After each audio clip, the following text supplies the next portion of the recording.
अस्सलाम वालेकुम। पिछली क्लास में हमने एक्सरसाइज 2.2 के कुछ क्वेश्चंस डिस्कस किए थे, तो आज उससे आगे डिस्कस करते हैं। ये क्वेश्चंस हमने लास्ट टाइम डिस्कस किए थे, ठीक है। आज इससे आगे चलते हैं। ये एक वर्ड प्रॉब्लम मैं आपसे डिस्कस करना चाह रहा था। ये फिज़िकल साइंस से रिलेटेड इंटरेस्टिंग है और इम्पोर्टेंट भी है। Maximizing the height of the object. अब इसमें देखिए क्या होना है। If an object is thrown upward, मतलब आप यहाँ पे खड़े हुए हैं। फॉर एग्जांपल एक बॉल है, इसको आपने ऊपर को फेंक दिया यूं करके, तो ऊपर जाके ऐसे फिर नीचे आना शुरू हो जाएगी। अच्छा, आगे क्या कहते हैं। With an initial velocity 32 feet पर सेकेंड। जब आपने यहाँ से उसको ऊपर फेंका है तो उसकी जो इनिशियल वेलोसिटी है वो ये थी। Then its height after t second is given by this. उसकी हाइट का ना फंक्शन ये आपको गिवन है, ठीक है। अब इसमें से हमने दो चीज़ें फाइंड आउट करनी है। एक तो कहते हैं find the maximum height attain, कि ये जब यहाँ से आप इसको फेंकोगे ऊपर को, तो यहाँ तक जाके ये नीचे आना शुरू हो जाएगा। तो ये वाला जो पॉइंट है ना, ये वाला पॉइंट, ये इसका मैक्सिमम पॉइंट है। तो आपने ये बताना है कि ये मैक्सिमम पॉइंट ये क्या है, ये मैक्सिमम हाइट उसकी क्या है, ठीक है। तो जब आप इसका अगर ग्राफ बना रहे हैं ना इस तरीके से, तो हमें ये पॉइंट मिलेगा, उसके कॉरस्पॉन्डिंग यहाँ पे ये वाला पॉइंट मिल जाएगा। तो ये जो पॉइंट मिलेगा मिलेगा इसके साथ साथ यहाँ पे y की जो वैल्यू होगी इस जगह पे, तो वो उसकी ना मैक्सिमम हाइट होगी। तो हमें पता चलेगा हमारा ये हाइट 4 है, और उसके कॉरस्पॉन्डिंग यहाँ पे हमारे पास x का पॉइंट आ जाएगा, ठीक है। अब उसका जो इजीएस्ट वे है,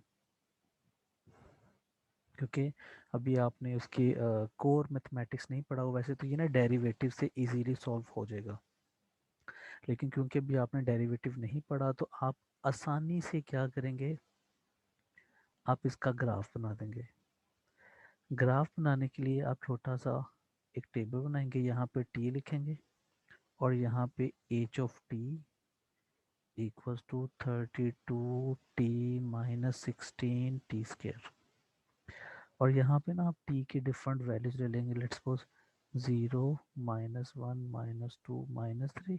उसी तरीके से यहाँ पे नीचे भी जो आप वैल्यूज लेंगे ना, +1 +2 +3, इस तरीके से जैसे मैंने नॉर्मली आपको बताया हुआ, ठीक है। आप क्या करेंगे, ये वैल्यूज बारी बारी आप यहाँ पे और यहाँ पे रिप्लेस करते जाएंगे। तो ये जो एज है ना, ये बेसिकली आपके पास वाई की वैल्यूज आ जाएंगे कॉरस्पॉन्डिंग हर टी के अकॉर्डिंग। ये आपके पास t-3 यहाँ पे लगाओगे तो एक वैल्यू आ जाएगी, फिर -2 लगाओगे यहाँ यहाँ पे दूसरी वैल्यू आ जाएगी, फिर -1, फिर 0, फिर 1, फिर 2, फिर 3, ठीक है। तो यहाँ पे क्योंकि जगह कम है मैं दोबारा लिखता हूँ। आप ना टी को ऐसे सेलेक्ट करेंगे, 0 -1 -2 -3 1 2 3, थोड़ी सी वैल्यू 0 से ऊपर थोड़ी सी नीचे।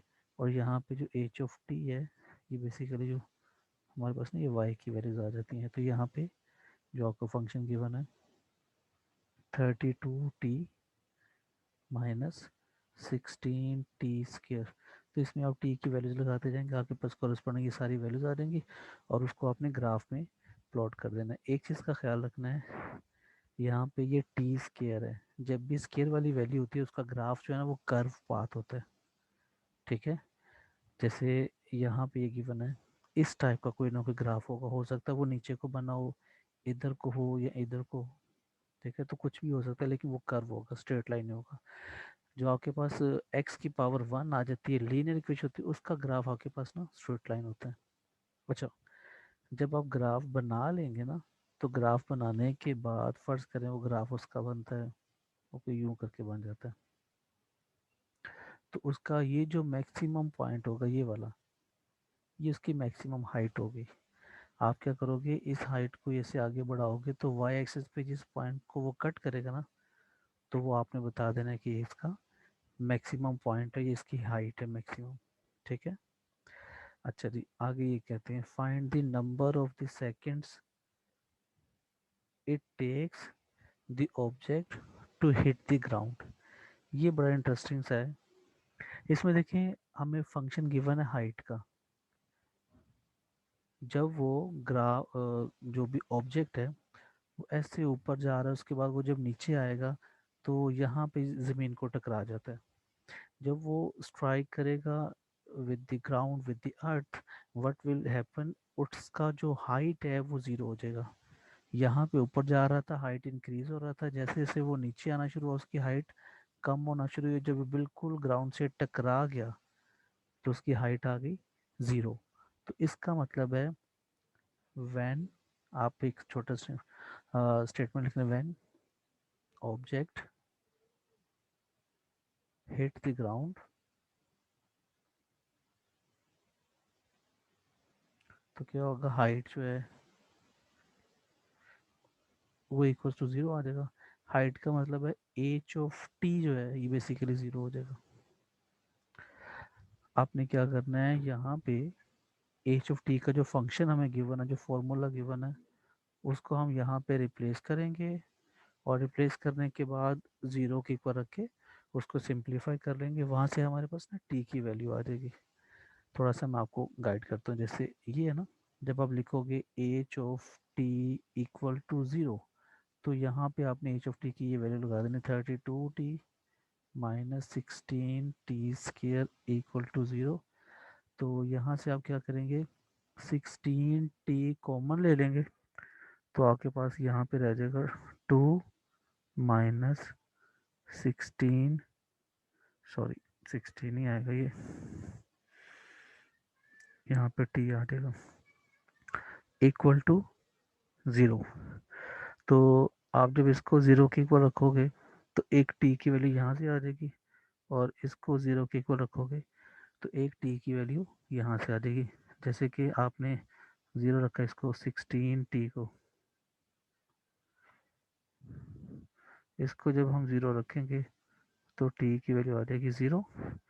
और जब मैं इसको ज़ीरो रखूँगा, इस वाली वैल्यू को मैं यहाँ लिख के बता रहा हूँ, 2 minus t equal to zero, तो वहाँ से आ जाएगा 2 इक्वल्स टू टी। ठीक है, तो आपका जो आंसर है इसमें वो ये वाला होगा, क्योंकि टी ज़ीरो का मतलब है 0 सेकेंड। तो ऐसा तो नहीं हो सकता आपने ज़मीन से कोई चीज़ ऊपर फेंकी है और वो ऊपर ट्रैवल करके गई है, बॉल जैसे सपोज कर लें, यहाँ से आपने बॉल ऊपर फेंकी है, ऊपर गई है, फिर नीचे आई है, और पूछो टाइम कितना लगा, तो कोई कहेगा जी 0 सेकेंड। तो दिस इज़ नॉट पॉसिबल। सो ये वाला आंसर आपका नहीं है, आपका आंसर ये आ जाएगा 2 सेकेंड, कि उसको कुछ तो टाइम लगा ना ऊपर नीचे जाने में।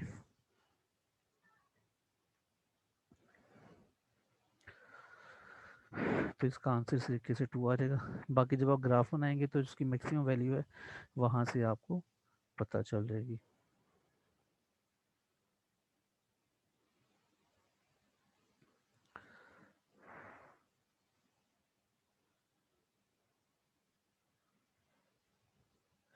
अच्छा आगे चलते हैं। ये है जी एक्सरसाइज टॉपिक है 2.3 पॉलिनोमियल एंड रैशनल फंक्शंस। बहुत आसान है और इसको सिर्फ हमने थोड़ा सा आइडिया लेना है, ज़्यादा इस पर टाइम वेस्ट कोई नहीं करेंगे। पॉलिनोमियल हमने पढ़ा हुआ है, इस टाइप के फंक्शन को हम कहते हैं पॉलिनोमियल। ठीक है, और इसमें ये जो मैक्सिमम पावर होती है ना वेरिएबल की, जो एक्स की जो जैसे पावर 2 हो तो हम उसको कहते हैं क्वाड्रेटिक, अगर पावर 3 आ जाएगी तो उसको कह देंगे कि ये क्यूबिक है। सिमिलरली जो मैक्सिमम इसकी पावर होती है उसको कहते हैं उसका डिग्री। अब यहाँ पे देखें एक्स की मैक्सिमम पावर एन है तो इसका डिग्री आ जाएगा। और ये जो बाकी ए नोट A1, फिर ये an-1 और an, ये सारे के सारे ना कोफिशेंट्स हैं। ठीक है, कांस्टेंट वैल्यूज हैं, लेकिन जब ये किसी वेरिएबल के साथ आती है तो उसको हम कोफिशेंट कहते हैं। और इसमें जो सबसे बड़ी पावर होती है उसका जो कोफिशेंट होता है an, उसको हम कहते हैं लीडिंग कोफिशेंट, लीड कर रहा है सबको। आगे चलते हैं। ये वही पॉलिनोमियल और साथ में वो लीडिंग कोफिशेंट ही है।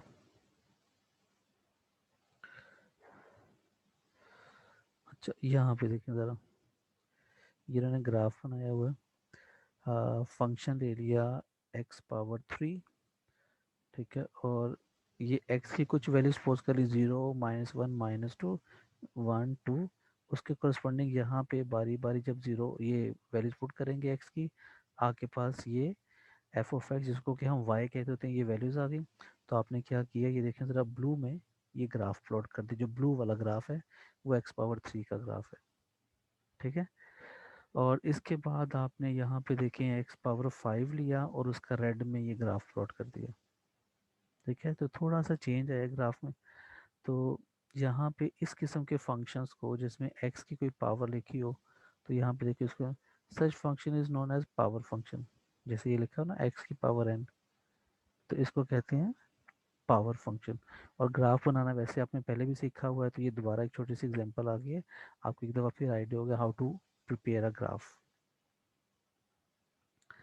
अच्छा जी, सिमिलरली यहाँ पे इन्होंने ये इवन फंक्शन इवन पावर्स लेके और उसके ग्राफ में x⁻4 का ग्राफ बनाया और x⁻6 का, ठीक है। तो ये बहुत आसान है, इस पे तो कोई ऐसी बात नहीं है करने वाली, आप आसानी से समझ सकते हैं, ठीक है। आगे चलते हैं। ये जो ट्रांसलेशन और रिफ्लेक्शन है ये बेसिकली आपने पहले से पढ़ा हुआ है। तो यहाँ पे ये क्या करेंगे, ये क्वेश्चन है -x−2⁻³ और साथ में ये वाला 3 है। तो इसका जो है वो ग्राफ वो बनाएंगे, बट वो यूज़ करेंगे properties of translation and reflection. तो होता क्या है, आप क्या करते होते हो, इस वाली वैल्यू को छोड़ देते हो, थोड़ी देर के लिए भूल जाते हो, और ये जो अंदर वाला कोफिशिएंट होता है इसको भी थोड़ी देर के लिए भूल जाओ, और ये जो शुरू का माइनस का साइन है इसको भी भूल जाओ। तो असल में ये आपके पास बन जाएगा y = x⁻3। ये वाला ग्राफ है। इस ग्राफ को उन्होंने थोड़ा सा चेंज किया, तो ये बन गया x−2 इसकी पावर 3। फिर उन्होंने क्या किया, इसमें जो है माइनस कर दिया मल्टीप्लाई, और उसके बाद उसमें 3 ऐड कर दिया। तो ये स्टेप बाय स्टेप ये काम किया तो इनके पास ये बन गया। लेकिन इसका बेसिक जो फंक्शन है वो तो ये है ना, y = x⁻3। तो अगर आपके पास y = x⁻3 का ग्राफ पड़ा हुआ है, जैसा कि ये अभी हमने बनाया था 3 और 5 वाला, कहाँ गया, सॉरी, ये जो ब्लू कलर में आपको शो हो रहा है ये वाला ग्राफ, अगर आपको ये आइडिया है तो आप इसका जो दूसरा वाला ग्राफ है बहुत आसानी से बना सकते हैं। जैसे कि यहाँ पे उसमें x−2 था, तो हमने पढ़ा था कि जब माइनस हो रहा होता है तो आपका जो ग्राफ है वो 2 यूनिट इस साइड पे आ जाएगा, राइट साइड पे, ठीक है। जब ये माइनस हो रहा था, ये वाला इसकी बात करें, तो हमारा जो ग्राफ है वो 2 यूनिट राइट साइड पे चला जाएगा। जैसे कि हमारे पास अभी जो ग्राफ था वो कुछ इस टाइप का था, सॉरी। तो ये जो इसका पॉइंट है जहाँ पे ये कट कर रहा है ओरिजिन को, तो यहाँ पे फर्ज करो ये यूनिट 1 है, ये यूनिट 2 है, तो हमारा ग्राफ यहाँ से उठ के वो यहाँ पे आ जाएगा 2 के ऊपर। तो मैं इसको बना के बताता हूँ, इस तरीके से बनेगा ये पॉइंट जो है वो 2 होगा, जो वो ओरिजिन पे यहाँ पे कट कर रहा था ना, अब वो इधर नहीं करेगा, वो 2 पे करेगा। अच्छा, उसके बाद हमने क्या करना है, इसका नेगेटिव लेना है, ये x−2 बन गया। अब इसका माइनस से मल्टीप्लाई करना है। तो होता क्या है, जब हमारे पास ग्राफ इस तरीके से होगा, ये 2 को कट करता हुआ, तो माइनस से मल्टीप्लाई करने से हमारा ग्राफ जो है ये रिफ्लेक्ट हो जाता है, उलट हो जाता है। उस उलट होने की वजह से क्या होगा, जो ये वाला पोर्शन है ये ऊपर चला जाएगा, और जो ये वाला पोर्शन है वो नीचे आ जाएगा, इस तरीके से। यहाँ से वो 2 के अंदर से गुजरेगा, सॉरी,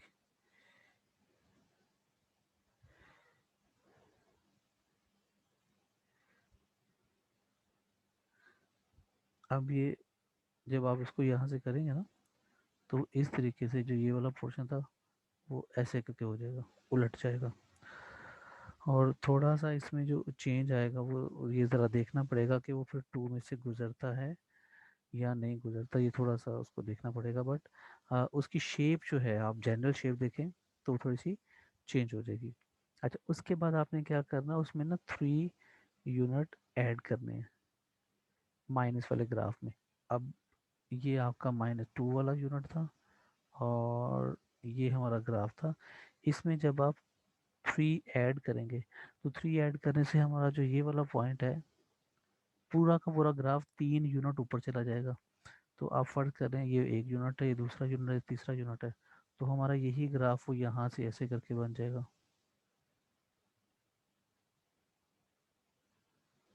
ठीक है। तो अब वो जो ये वाला पॉइंट था, वो देखें थोड़ा सा और आगे चला गया, जो यहाँ पे शो हो रहा है। ठीक है।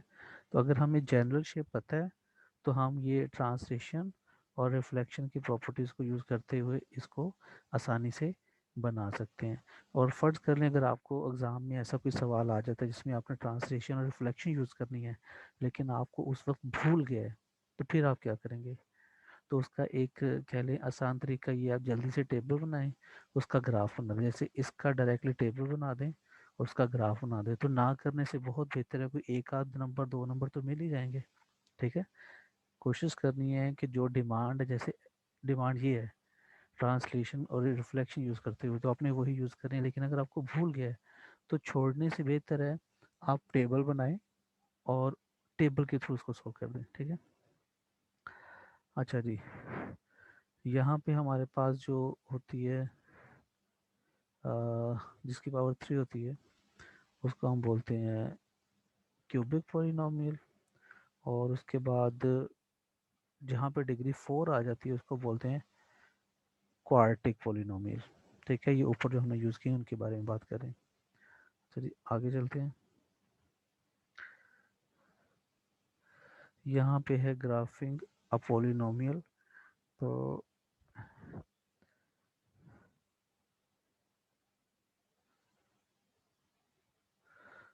आप इसका आसान तरीका ये देखें, टेबल बनाएं छोटा सा, और उसके कॉरस्पॉन्डिंग वैल्यू जब आ जाएंगी तो आप उसको आसानी से प्लॉट कर सकते हैं।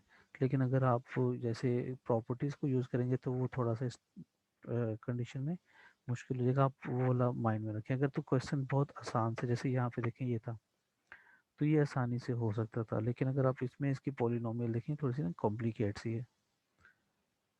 ठीक है। तो इसमें फिर उसके सारी वो कंडीशन देखेंगे कि वो अप कहाँ पे जा रहा है, डाउन कहाँ पे जा रहा है, उसकी टर्निंग कहाँ पे है। तो थोड़ा सा मुश्किल हो जाएगा, उसको आप रहने दें। ये भी सारा वही ग्राफ बनाने के बारे में लिखा हुआ है। ग्राफ में आपने पढ़ा था ना, इंक्रीज कहाँ पे करता है फंक्शन, डिक्रीज का, ये सारी चीज़ें यहाँ पे ना वो डिस्कस करते होते हैं।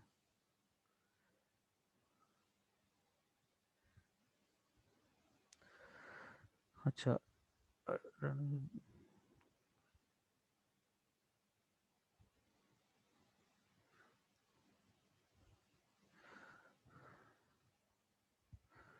यहाँ पे देखें, वो आपको ग्राफ गिवन हो और उसकी जो है वो पॉलिनोमियल वो डिस्कस करना चाह रहे हैं, वो क्या होगी, तो इसको भी आप रहने ही दें।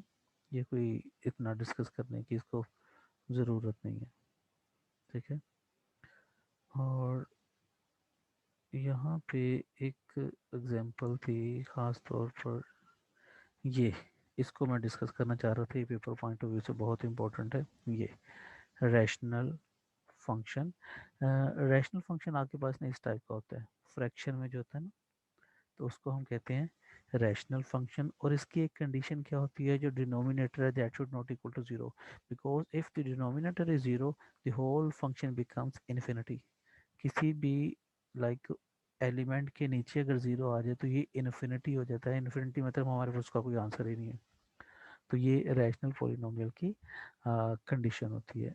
अब इसमें अगर आपने इसका ग्राफ बनाना है, तो यहाँ पे देखें ग्राफिंग का रैशनल फंक्शन, तो उसमें ना हमें ये देखना पड़ता है कि जो डिनोमिनेटर है वो ज़ीरो नहीं होना चाहिए। तो हम उस पॉइंट को फिर कंसिडर नहीं करते होते। ठीक है। उसके अलावा उसके आसपास सारे points, the function is undefined at x equals to zero, since zero is not allowed as the denominator of a fraction. कि ज़ीरो डिनोमिनेटर में नहीं आना चाहिए। For this reason the graph of this function will not intersect the vertical line. कि वो जो इस case में हम जब उसको ग्राफ बनाएंगे, क्योंकि वो ज़ीरो उसके डोमेन में शामिल नहीं है, तो हमारा जो ग्राफ है वो एक्स एक्सिस पे जो ये पॉइंट आएगा उसको कट नहीं करेगा। खैर इसकी बहस में तो जाने की ज़रूरत नहीं है, बस इतना आप माइंड में रखना है कि फ्रैक्शन में जैसे अगर सपोज एक्स माइनस टू है और ऊपर आ गया थ्री, तो आपने इसका ग्राफ बनाना है। तो आप क्या करोगे, इसको ज़ीरो के इक्वल रखोगे पहले तो x इक्वल्स टू आपके पास टू आ जाएगा। इसका मतलब है कि आपके पास ये जो टू है ये उसकी डोमेन में शामिल नहीं होता। तो जब आप उसका टेबल बनाएंगे तो उसमें आप टू नहीं लिख सकते। जैसे यहाँ पे देखें, इन्होंने वन और एक्स है ना, तो इन्होंने यहाँ पे एक्स के ऊपर वैल्यूज ली हैं। तो देखिए कहीं भी ज़ीरो नहीं लिया इन्होंने, कुछ वैल्यू ये माइनस वाली ले ली, कुछ ये प्लस वाली ले ली। और यहाँ पे देखिए ऊपर लिखा हुआ है एक्स अप्रोचेज ज़ीरो। इसका मतलब ये है कि यहाँ पे दरमियान में जो ज़ीरो आ रहा है, लेकिन क्योंकि इधर वो इन्फिनिटी हो रहा था तो हम टेबल में उसको शो नहीं करेंगे। ठीक है, जब यहाँ पे x ज़ीरो को अप्रोच करेगा तो यहाँ पे वैल्यू जितनी छोटी होती जाएगी ना डिनोमिनेटर में, तो ये वाली वैल्यू उतनी बड़ी होती जाएगी। ठीक है, जैसे यहाँ पे आप फर्ज करें वैल्यू 0.0009 आ जाती है, तो ये बहुत बड़ी वैल्यू होगी। लेकिन अगर आ जाती है 1/9, तो ये छोटी वैल्यू होगी। डिनोमिनेटर जितना छोटा होता है ओवरऑल वैल्यू उतनी बड़ी होती है, और जितना बड़ा डिनोमिनेटर होगा वैल्यू उतनी छोटी होगी। अच्छा यहाँ पे देखें, इन्होंने ये वैल्यूज ली और इसको यहाँ पे फंक्शन में रिप्लेस किया, एक्स की जगह पे इधर बारी बारी ये सारी वैल्यूज को, तो उसके कॉरस्पॉन्डिंग हमारे पास ये वैल्यूज आ गई हैं। अब इसको जो है इन्होंने उसमें ग्राफ पे क्या कहते हैं उसको, ये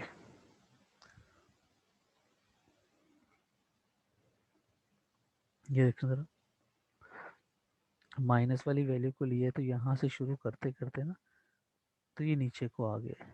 इसी तरीके से जब यहाँ से करेंगे प्लस वाली वैल्यू से उधर जाएंगे तो इधर से ऊपर जाना शुरू होगा।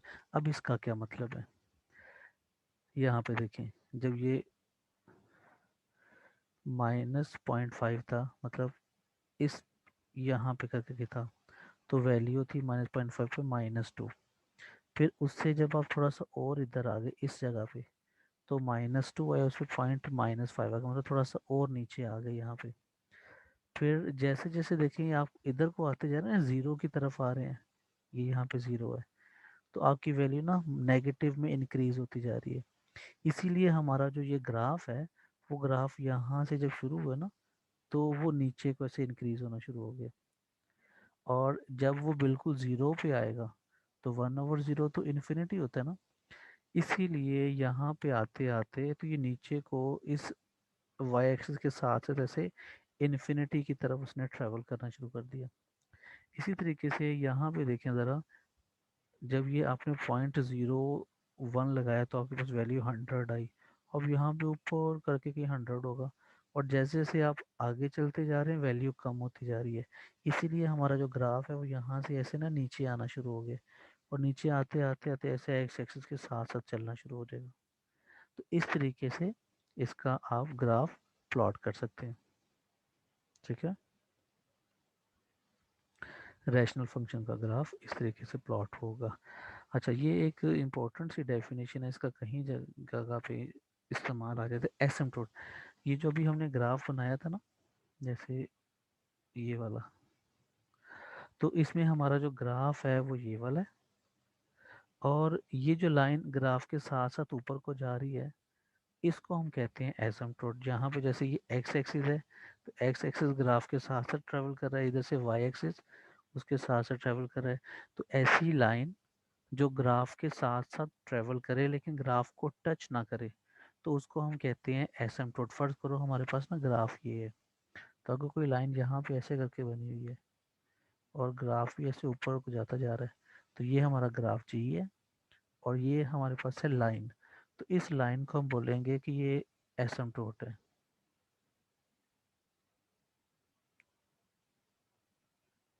ठीक है, अच्छा जी, अब ये हमारे पास तीन टाइप्स के होते हैं, वर्टिकल होते हैं, हॉरिजॉन्टल होते हैं, इंक्लाइंड होते हैं। अभी तक आपके सिलेबस में ये दो ही शामिल हैं।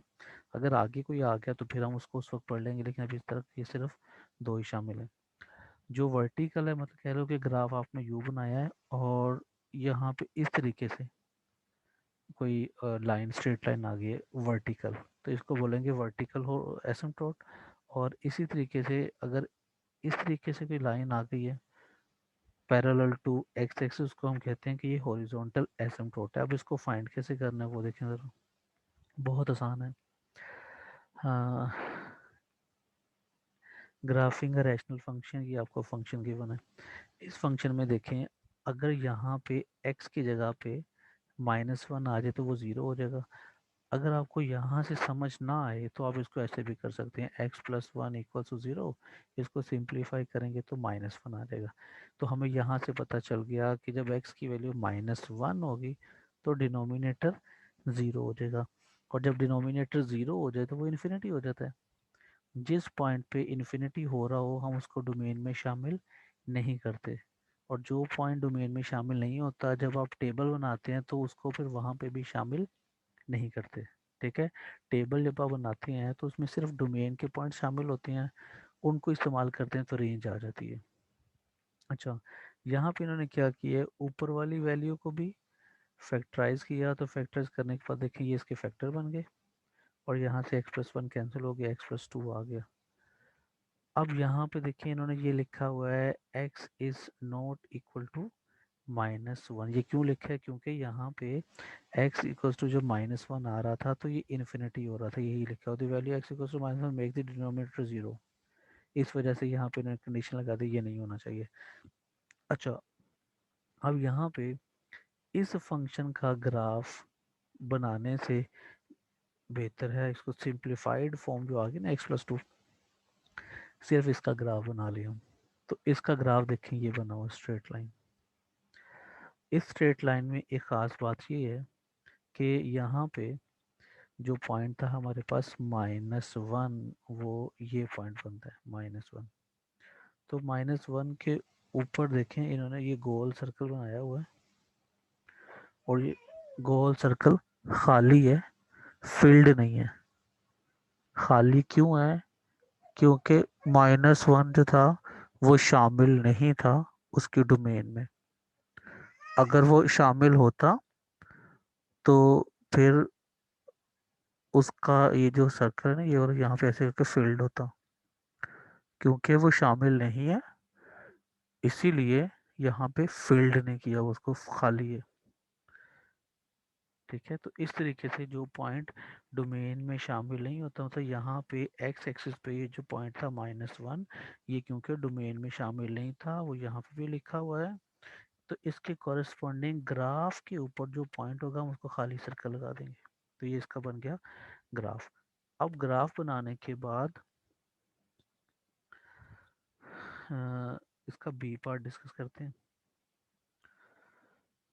ये देखिए ज़रा, बी पार्ट को जब आप डिस्कस करेंगे, इसमें देखें आपने 2x+4 को इक्वल टू रखा 0, तो यहाँ से 2x इक्वल्स टू -4 और 2 से डिवाइड करेंगे तो x की वैल्यू -2 आ जाएगी।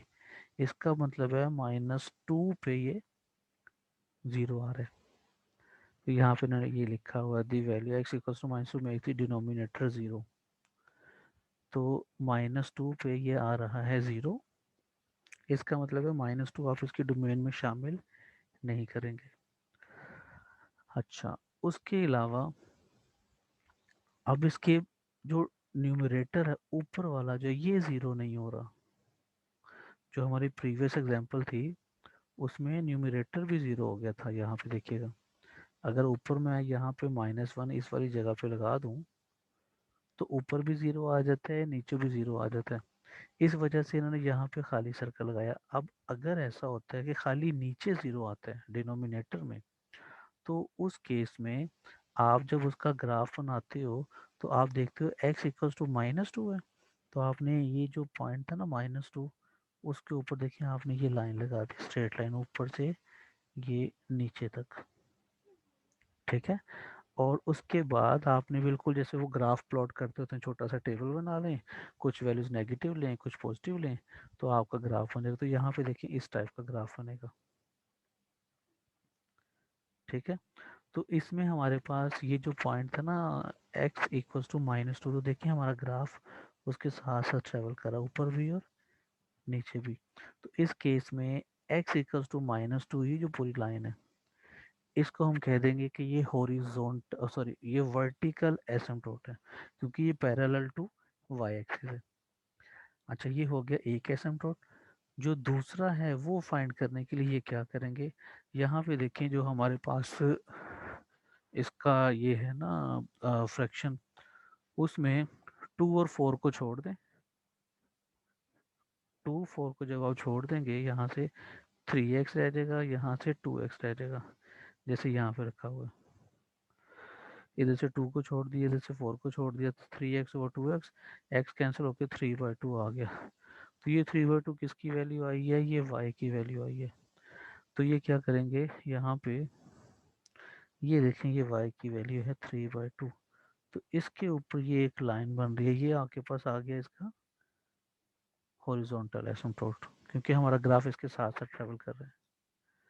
तो इस तरीके से आप उसका वर्टिकल और हॉरिजॉन्टल जो एसिम्प्टोट्स है वो फाइंड आउट कर सकते हैं। ठीक हो गया। मीनवाइल इसके जो इंटरसेप्ट्स हैं आप वो भी फाइंड आउट कर सकते हैं, जैसे कि यहाँ पे है, आप जब x 0 पुट करेंगे तो आपके पास y की वैल्यू आ जाएगी 1/2। तो वो आपके पास ना ये वाला पॉइंट बन जाएगा कि आपका जो ग्राफ है वो y एक्सिस पे पॉइंट 1/2 पे कट करता है। सिमिलरली जब आप y को 0 रखोगे और सिंप्लीफाई करोगे तो आपके पास x की वैल्यू आ जाएगी -2/3। मतलब इसमें आपने पहले x को 0 रखना है तो y आ जाएगा, जब y को 0 रखोगे तो x आ जाएगा। तो x की वैल्यू जो -2/3 आई है, तो वो आपके पास ये पॉइंट आ गया जहाँ पे ये कट कर रहा है। तो इस तरीके से आपने इसके दोनों ऐसे वो जो पॉइंट ऑफ इंटरसेक्शन थे तो वो भी फाइंड आउट कर लिए। ठीक है, तो ये ग्राफ बन जाएगा इस तरीके से। बाकी ग्राफ वो पॉजिटिव नेगेटिव क्या है उसकी बहस में जाने की ज़रूरत कोई नहीं है।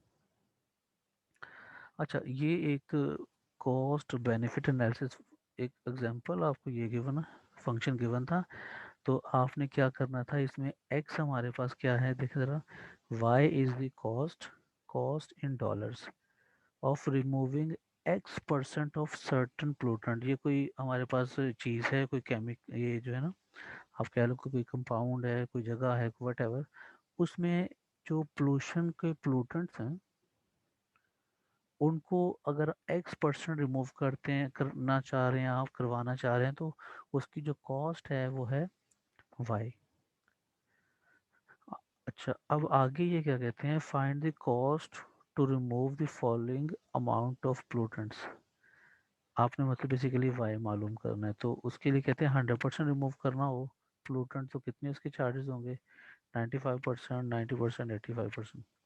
इसमें ये क्या करेंगे, बहुत आसान है, सिर्फ यहाँ पे x की जगह पे और यहाँ पे x की जगह पे पहले आपने 100 लगा देना है, सिंप्लीफाई कर लेना, सवाल ये वाला ख़त्म हो जाएगा। फिर आपने 95 लगा के सिंप्लीफाई कर लेना, वो भी ख़त्म हो जाएगा। सिमिलरली 90 और 80 लगाएंगे तो ये सिंप्लीफाई होता जाएगा। ठीक है, बहुत आसान है ये। आगे मैं सोल्यूशन शो करता हूँ आपको। ये देखें ज़रा, इन्होंने क्या किया, पहले 100% रिमूव करना, तो एक्स की जगह पर देखें दोनों जगह पे उन्होंने 100 रिप्लेस कर दिया, ये इधर भी 100 आ गया, इधर भी 100, उसके बाद सिंप्लीफाई कर दिया तो ये आ गया आपके पास 300 वाई की वैल्यू। अब शुरू में लिखा हुआ था वाई इन थाउजेंड्स, ठीक है, जो एग्जाम उसकी स्टेटमेंट में था, तो इसलिए यहाँ पे देखिए 3 जीरो एक्स्ट्रा है। इससे परेशान नहीं, ये 3 जीरो कहाँ से आ गए, और ये उसकी कॉस्ट है। अगर 100% आपने पोल्यूटेंट्स रिमूव करवाने हैं तो उसकी कॉस्ट ये आ जाएगी। सिमिलरली 95% करोगे तो उसकी कॉस्ट ये आ जाएगा। बिना यहाँ पे ये डायरेक्ट लिख दिए, असल में तो यही किया इन्होंने कि जैसे ये 100 था, अब 100 की जगह पे यहाँ पे और यहाँ पे 95 लगा देंगे, फिर 90 लगा देंगे, फिर 85, तो ये सारा कम हो गया। अच्छा, आप जल्दी से ना इसका एक छोटा सा टेबल बना लीजिए। जब 100 था तो वाई की वैल्यू आपके पास 300 आ गई, एक ज़ीरो यहाँ पे एक्स्ट्रा आ गया। फिर जब 95 था तो वाई की वैल्यू आपके पास 115 आ गई, एंड सिमिलरली आगे भी चारों वैल्यूज। और अगर ज़ीरो पुट करेंगे, देखें ग्राफ आपके वो ना आपके पास है y equal to 18x/106 minus x। जब यहाँ पे आप x की जगह पे ज़ीरो पुट करेंगे ना तो y भी ज़ीरो आ जाएगा। ठीक है, अब इन सारी वैल्यूज़ को जो मैंने छोटा सा टेबल भी बना के दिखाया है, इन्होंने उनको यूज़ करते हुए ये ग्राफ बना दिए।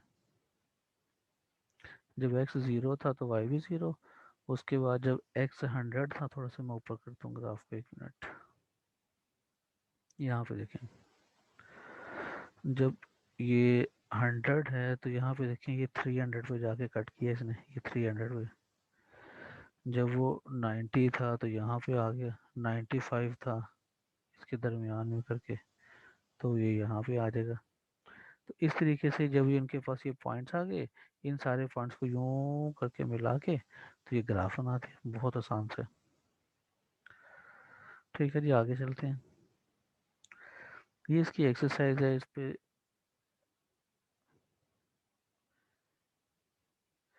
2.3, हाँ इस पे ज़्यादा कोई सर खपाने की ज़रूरत कोई नहीं है। अगर ज़रूरत होगी तो हम बाद में देख लेंगे, अभी फॉर द टाइम भी ज़रूरत नहीं है। आगे हम थोड़ा सा ये टॉपिक पढ़ते हैं, एक्सपोनेंशियल फंक्शन। इसमें क्या होता है कि आपके पास ना इस तरीके से किसी कांस्टेंट की पावर में कोई ना कोई वेरिएबल लिखा होता है, तो इसको हम कहते हैं एक्सपोनेंशियल फंक्शन। ई की पावर एक्स भी होता है, ठीक है, लेकिन ये ई जो है ये भी एक कांस्टेंट होता है। अब ए कोई भी कांस्टेंट, मतलब 2 पावर एक्स आ जाए, 3 की पावर एक्स आ जाए, 1000 की पावर एक्स आ जाए, तो इस किस्म के फंक्शंस को हम कहते हैं एक्सपोनेंशियल फंक्शन। तो ये सारे की सारा उसी के बारे में लिखा हुआ है। ठीक है, आगे चलते हैं।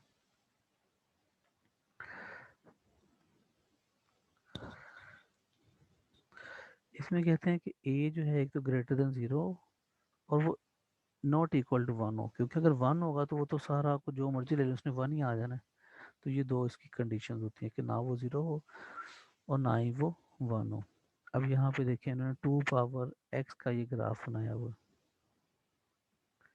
अगर मैं यहाँ पे टू की एक्स की जगह पे जीरो, इसका छोटा सा एक टेबल बना लूँ इस तरीके से, यहाँ पे एक्स है, यहाँ पे 2 की पावर एक्स है। जब मैं एक्स को ज़ीरो पुट करूँगा तो 2 पावर ज़ीरो आ जाएगा, किसी भी एलिमेंट की पावर ज़ीरो हो तो वो वन होता है। तो यहाँ पे देखें एक्स ज़ीरो, तो आपके पास ये वाला पॉइंट था यहाँ पे, ये इन्होंने बनाया हुआ।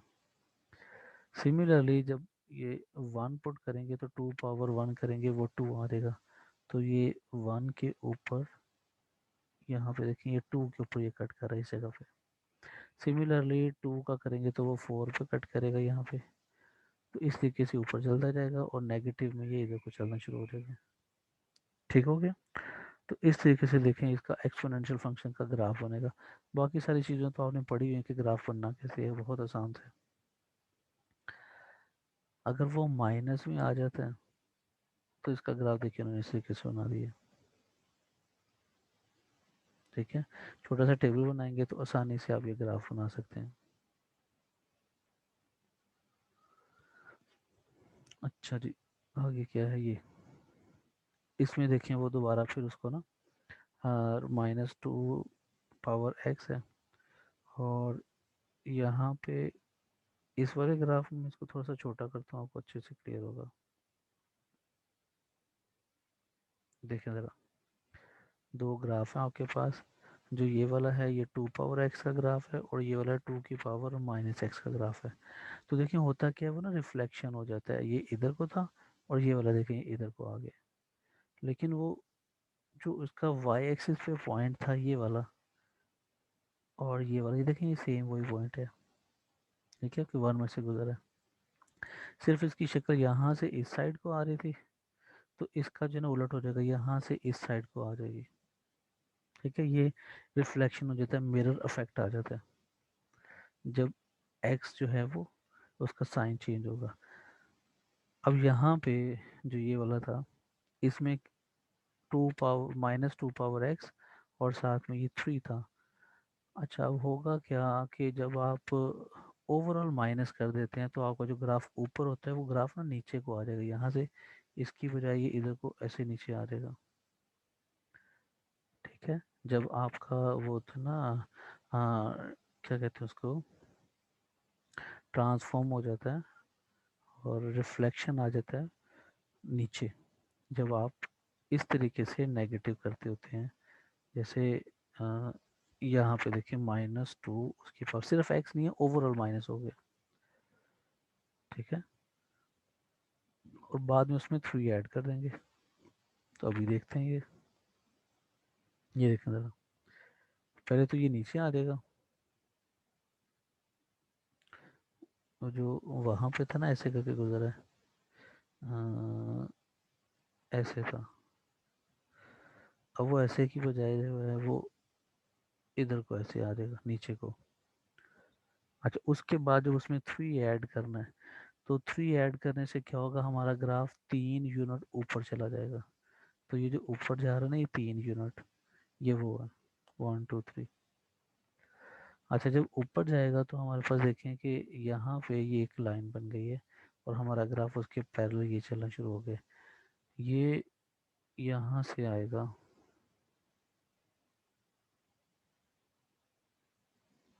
सॉरी,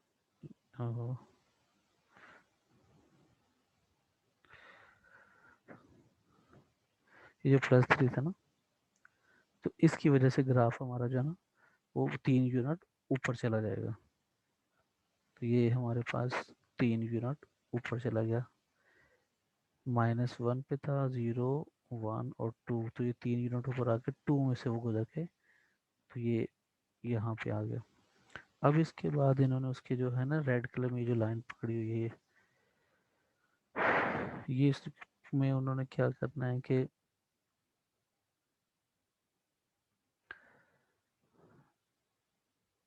यहाँ पे लिखेंगे ये वाली, the graph of -2 power x is the vertical reflection, जो ऊपर था वो नीचे आ गया, उसकी वर्टिकल रिफ्लेक्शन। अच्छा, so this is a decreasing function, यहाँ पे ये डिक्रीजिंग फंक्शन है, is not the same as -2 power. ऐसे कह रहे हैं कि ये दोनों चीज़ें सेम नहीं होती, क्योंकि उसमें -1 की पावर भी आ गई है, इसमें तो माइनस की पावर कोई नहीं है ना, तो ये दोनों डिफरेंट चीज़ें। अच्छा, we raise 2 to the power x and then take the negative, उसी के बारे में बता रहे हैं, ठीक है। अच्छा, the 3 indicates that the graph should be translated, ये जो 3 है इसके बारे में बात करें कि आपने 3 यूनिट उसको वर्टिकली ये ना अप कर देना है, as compare to the graph of y equals to -2x, जो है ना उसके करस्पॉन्डिंग को ऊपर शिफ्ट कर देना। So y equals to -2 would have y intercept 0 -1, जो पहले था इसका, वो -1 में से गुजरा था। उसके बाद क्या होगा कि जो this function has Y intercept 0 2, क्योंकि जब आपने उसको रिफ्लेक्ट किया तो वो यहाँ पे पहले इधर था, -1 में से गुजरा था, तो उसकी बजाय वो यहाँ पे रिफ्लेक्ट होकर नीचे आ गया। तो ये एक यूनिट आ गया, ये दूसरा यूनिट आ गया और ये तीसरा यूनिट, तो यहाँ से गुजरा है 2 के अंदर से, ये वो बात करें ये वाली, ठीक है। और जब आपने इसको 3 यूनिट अप किया तो ये आपके पास y इक्वल्स टू 3 जो लाइन थी ना, उसके करस्पॉन्डिंग ये इसका एक एसिम्पटोट बन जाएगा, ठीक है। अच्छा जी, एक्सपोनेंशियल इक्वेशन जैसे यहाँ पे लिखा हुआ है, आपके पास अगर ऐसा लिखा हो a power x equals to a power y, तो उसमें अगर बेसिस सेम है, इसकी बेस में भी a है, इसकी बेस में भी a है, अगर बेसिस सेम है तो फिर पावर्स भी सेम होती हैं, ये इसकी एक प्रॉपर्टी है। अच्छा जी, इसको ना ये हम सिंप्लीफिकेशन में यूज़ करने के लिए इस प्रॉपर्टी को यूज़ करते होते हैं। जैसे यहाँ पे देखें, बहुत आसान है ये है 9 पावर x और ये 27, तो 9 को लिख सकते हैं 3 पावर 2 इस तरीके से, और 27 को लिख सकते हैं 3 की पावर 3। तो ये इक्वेशन चेंज होकर देखिए हमारे पास ये आ जाएगी, ठीक हो गया। इसके बाद ये जो 2 और जो x आपस में मल्टीप्लाई कर 2x आ जाएगा, ये वाली एज इट इज। और इस केस में आपके पास देखिए दोनों की बेसिस 3 सेम हो गई है, जब बेसिस सेम है तो ये 2x इक्वल टू 3 आ जाएगा, ठीक है, और यहाँ से आप आसानी से एक्स मालूम कर सकते हो। तो ये है बेसिकली एक्सपोनेंशियल इक्वेशन, आप उसको बहुत आसानी से सॉल्व कर सकते हैं। और सॉल्व करने का तरीकाकार क्या है, आपकी कोशिश ये होती है कि बेसिस सेम हो जाए। जैसे यहाँ पे देखें अगली एग्जांपल में 32 था, इधर 128 था, तो इन दोनों को उन्होंने जो है वो सिंप्लीफाई किया। 32 को लिख सकते हैं 2 पावर 5 और 128 बेसिकली 2 की पावर 7 होता है। अब यहाँ पे ये एक इम्पोर्टेंट चीज़ है, तो ये मैं आपको थोड़ा सा लार्ज करके दिखाता हूँ। यहाँ पे देखें ज़रा, 32 को 2 पावर 5 लिख दिया, 28 को हमने 2 पावर 7 लिख लिया। ये हमें कैसे पता चला, आप इस तरीके से वो उसको ना बार बार डिवाइड नहीं करते, तो ये 16 आ जाएगा, फिर ये 8 आ जाएगा, फिर ये 4 आ जाएगा, फिर ये 2 इधर और इधर, तो ये सारे मिला के टोटल 5 हो जाते हैं। 1 2 3 4 और ये 5, तो टोटल 5 टूज हैं, तो इसलिए इसको 2 पावर 5 लिख दिया। और सिमिलरली ये 2 पावर 7 आ जाएगा। अब ये जो 5 है इन दोनों से मल्टीप्लाई हुआ तो देखें 10x माइनस 5 आ गया, और ये 7 को दोनों के साथ मल्टीप्लाई करेंगे तो ये 7x प्लस 21 आ गया। इस सारी सिचुएशन में देखें दोनों की बेस में 2 आ गए, ब्लू कलर में शो हो रहा है। अगर ये सेम है तो क्या होगा कि उनकी जो पावर्स हैं वो भी सेम हो जाएगी। तो ये देखें इसकी पावर 10x माइनस 5 थी और इसकी पावर थी 7x प्लस 21, दोनों का पावर सेम थी, इसका मतलब वो इक्वल थी। उसको सिंप्लीफाई करके ये एक्स की वैल्यू निकाल दी है। ठीक है जी, बहुत आसान है।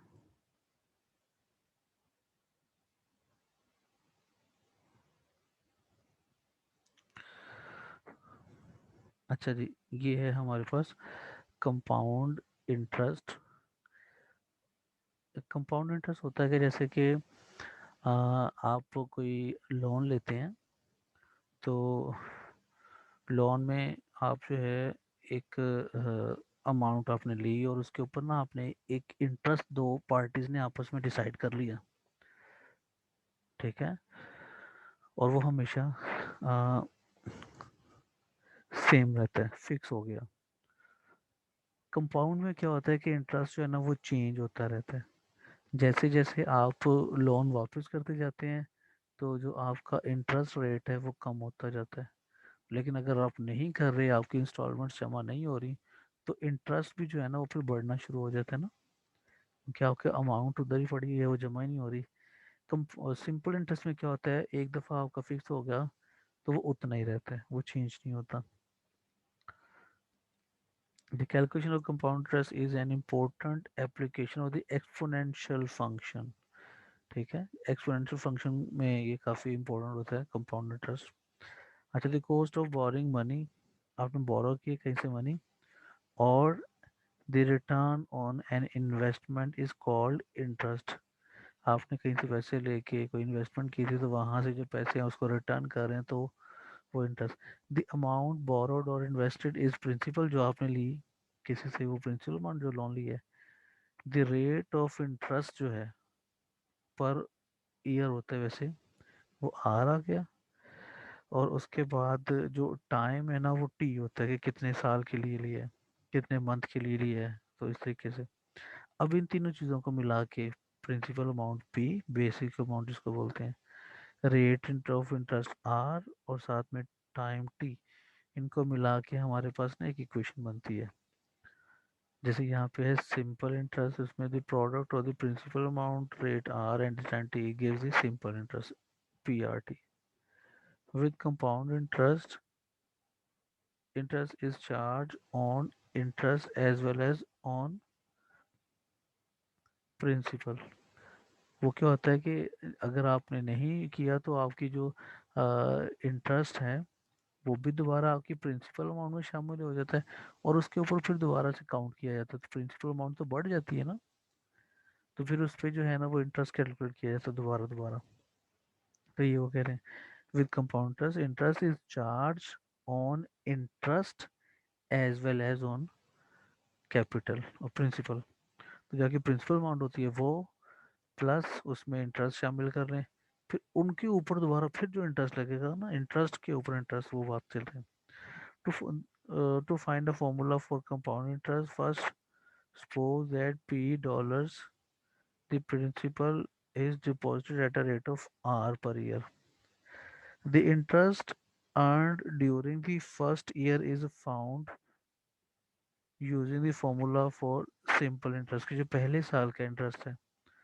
देखें उसमें आपके पास प्रिंसिपल अमाउंट पी है, वो रेशो आर है और ईयर वन है, टी की जगह पे वन आ गया तो पी आर आ गया।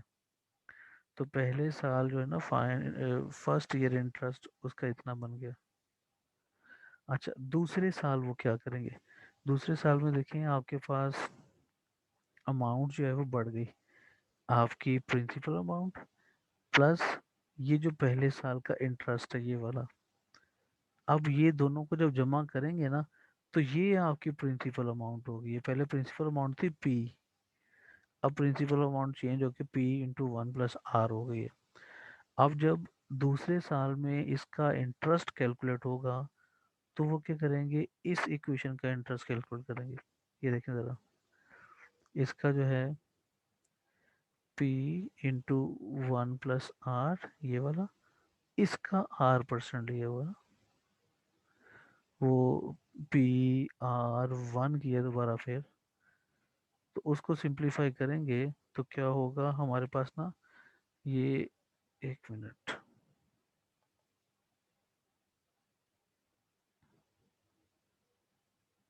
ये देखें ज़रा, इसका जब आपने इंटरेस्ट कैलकुलेट करा ना पी आर टी करके, तो ये पी, ये सारी की सारी, ये आर और ये टी, वन ईयर अगले साल का। अब इसको जो सिंप्लीफाई करेंगे, ठीक है, तो इसमें हुआ क्या कि ये वाली अमाउंट तो एज इट इज़ आ गई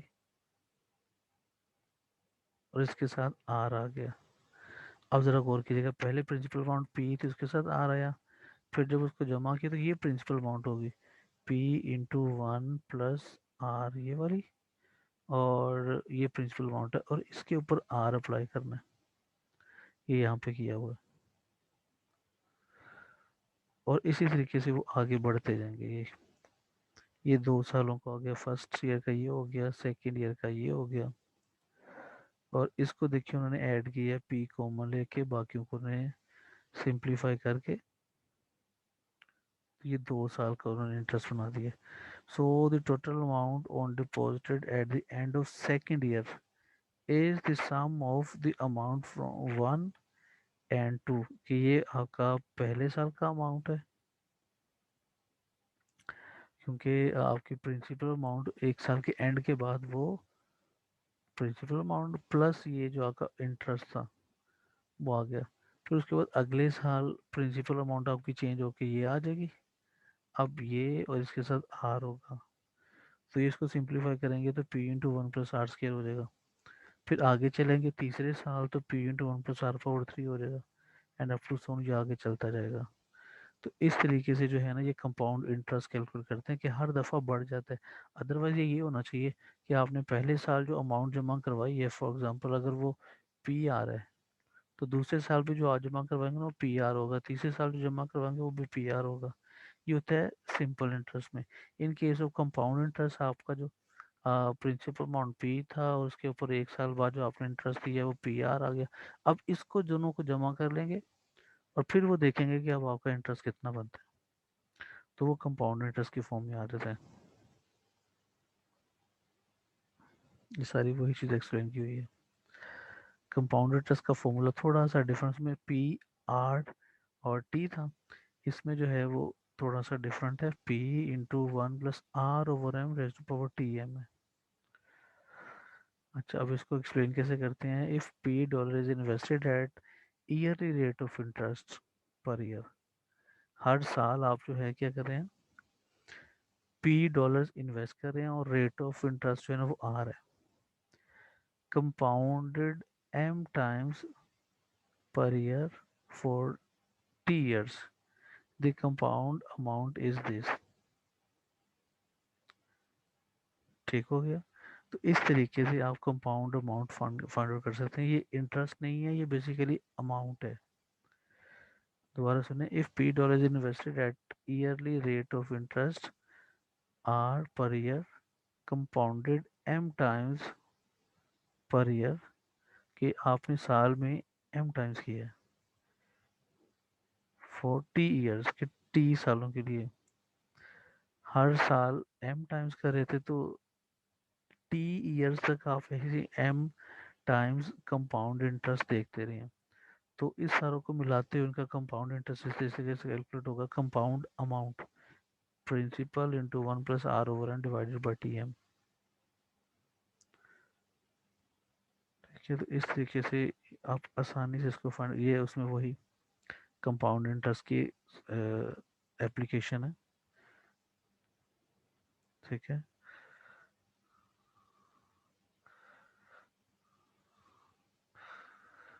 तो इस तरीके से आप बहुत आसानी से ये फाइंड आउट कर सकते हैं। बाकी इंशाल्लाह हम अगली क्लास में पढ़ेंगे। ठीक है, तब तक के लिए अल्लाह हाफिज़, अस्सलाम वालेकुम।